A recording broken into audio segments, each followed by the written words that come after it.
What's up, everybody? Welcome to How To Tuesday. We have Nick Davis from 239 Flies. He spools reels all the time. And a question that a lot of people have is, what is the best way to attach your fly line to your backing? And if you're not really a fly fisherman, the way it works is you have a fly line that's about 100 feet long, 110 feet on some fly lines, 80 feet on other fly lines. It's going to be somewhere around 100 feet long. You're going to have a leader on the front of that's going to attach to your fly. You don't try to put the big, thick fly line through the eye of the hook, although some people do try to do that. So there's a leader on that end. But on the other end, in order to catch a 100-pound tarpon or a big snook or redfish, 100 feet of line is obviously not enough. So you have a much smaller diameter backing that's on the reel, and you may have several hundred yards of that. But there's a very crucial connection from the backing to the fly line, and that's what we're going to talk to Nick about right now. Nick, what's up, buddy? Yo, not much, man. How's it going? Going well. So you are an expert at putting backing to fly line because you do it all the time at your shop. So what is your preferred connection? My preferred connection, honestly, well, first and foremost, if I could have Brian Butts, who just walked in the door, do it, sure, that would be my preferred way to do it. Like, Brian, can you do this? Because he can actually, like, fun fact, he can do this with his eyes closed. Really? Let's see that. I don't know. Yeah, that cost. We'll be the judge of that. That cost me a beer one night. But going back to how to do this. So you've got your backing on your reel, where if you purchase it from 239 Flies, more than likely it will have backing on there, unless you specify that you do not want backing on there. So it'll come with a Bimini twist on there, and I'll just whip up a quick Bimini twist for you. And this is how your reel will arrive, with just a big loop on the end of it. It'll be a lot prettier than the loop that I just tied, because we're just tying it for time purposes. It's interesting that you say a big loop. Like, how long do you try to make that Bimini? So this Bimini's just got to be long enough so that it can go over the spool of the fly line. Yeah. So and that's exactly what I do too. I want it to be as small as possible. Because sometimes you can get the Bimini that will get pulled a little bit weird, and it can actually get caught around the tip of the fly rod or one of the snake guides as it's going through. If it can go wrong in fly fishing, it will go wrong in fly fishing. So you want it as small as it could possibly be that it'll still fit the spool through it. Mm-hmm. So you've got this loop on the end of your backing now. Let's just say that the loop itself is about we'll say 5 to 8 inches, somewhere in that ballpark. Okay. Most of these spools are around, 4 inches in diameter. So, that should work. So from there, you're going to take your loop, you're going to pull it tight so it's on a bite. So both of these lines are, running parallel to themselves. Mm-hmm. And you're going to take the leading end of this bite on the loop and stick it through the loop on the fly line, so that the loop on the fly line so that the backing is now running through the loop on the fly line.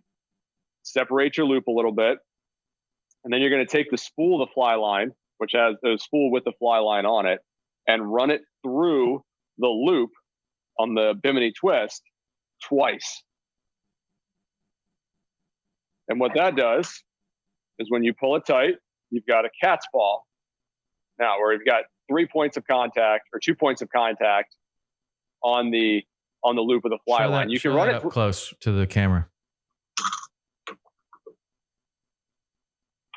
So if you're watching this, you're seeing that what he's calling a cat's paw. If you're listening to this, the backing went through the loop of the fly line twice, so it forms kind of an interesting way that you got an X on there. Basically, yeah. If you see an X on there, you did it right. I'll tell you what, knowing full well that we, sell things via video, I probably should have done this closer to the camera so you could see it. Okay. But, so you got your welded loop on the end of your fly line.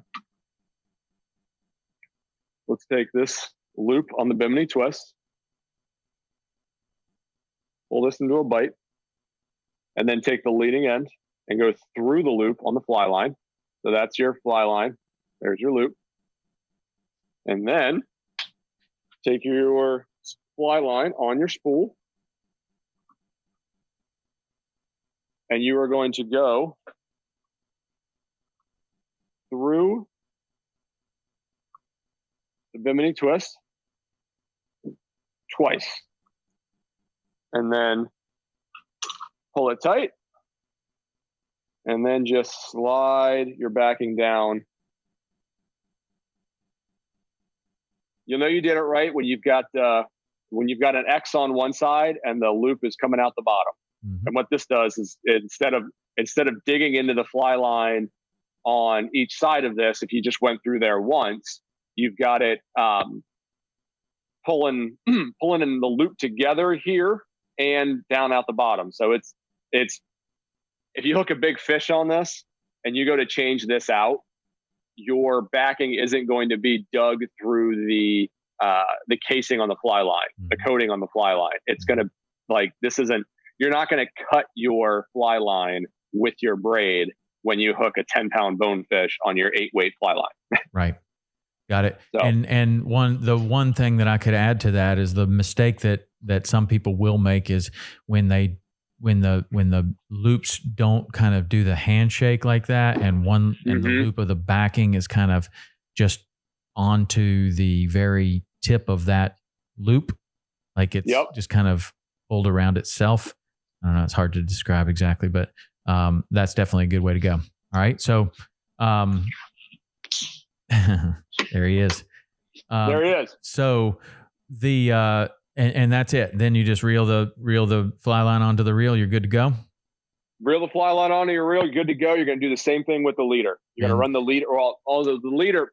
With the leader, you're only going to run through once. Right. That thicker monofilament is a little bit easier than razor sharp micron backing. Right. Got it. And so that is way easier than it used to be. Not even that long ago, most fly lines did not come with a welded loop on the end. In my recollection, Rio was one of the first companies that started doing that. And it was a really good idea. Although it took many years for people to trust that. And the first thing that most people would do is snip that loop right off and then create their own loop with, we used to use 20-pound Mason or 12-pound Mason, and then we would do a double, triple, or quadruple nail knot to make our own loop. And I was always under the impression that was stronger than any welded loop. But obviously, the technology has gotten to where everyone is pretty confident with the welded loop. I'm sure you have some old school guys that will snip that right off and then. And we got some nail knot tools that will be happy to sell them too. Like that's remember we were talking about in the podcast, like it's 2020. Let's get with the times. Yeah. Yeah, well, I mean, great. As long as it's working and that's good and everybody has confidence in it. When it was first starting out, you would have some that would fail, or you go to change your fly line and the backing is dug into the fly line and it's somehow holding, but the loop has let go, and you're like, whoa, we got close to losing everything right there. But now with the welded loops, that's the way to go. So, what about on the other end? What do you do on the other end typically? I will run a tapered leader. Like if I'm fishing an 8-weight, I'll use a 20-pound tapered leader. 9 or a 10-weight, I'll do a 30-pound tapered leader. And then if 11 or 12-weight, I'll do a 40-pound tapered leader. And I'll run the tapered leader through the loop. Same deal. Like I'll one line through, then back through itself. So you're not doing a cat's paw with the tapered leader. You're only just doing it one time through. And then from there, I'll tie on either an 18-inch section of either 30 or 40-pound fluorocarbon, or 40 or 50-pound fluorocarbon, or 50 or 60-pound fluorocarbon bite tippet. So when you're all said and done, your leader is about 10 and a half feet. Mm-hmm. And that gets a loop knot to the fly. Right on. All right, man. Good tip. Appreciate it. Nick Davis, 239 Flies. That's how to put your backing to your fly line very securely, and you're also able to change your fly lines out. Fly line pretty quickly and easily. You can change your fly lines out pretty easily. All right, let's go intermediate sink tip. Great. All right, Nick, thanks so much, man. That's it for today's show. And if you want to get in touch with Nick, look him up at 239 Flies on Instagram. You can find out how to have him rig up your reel if you want. We'll just do it for you. All right, that's it for How To Tuesday. See ya.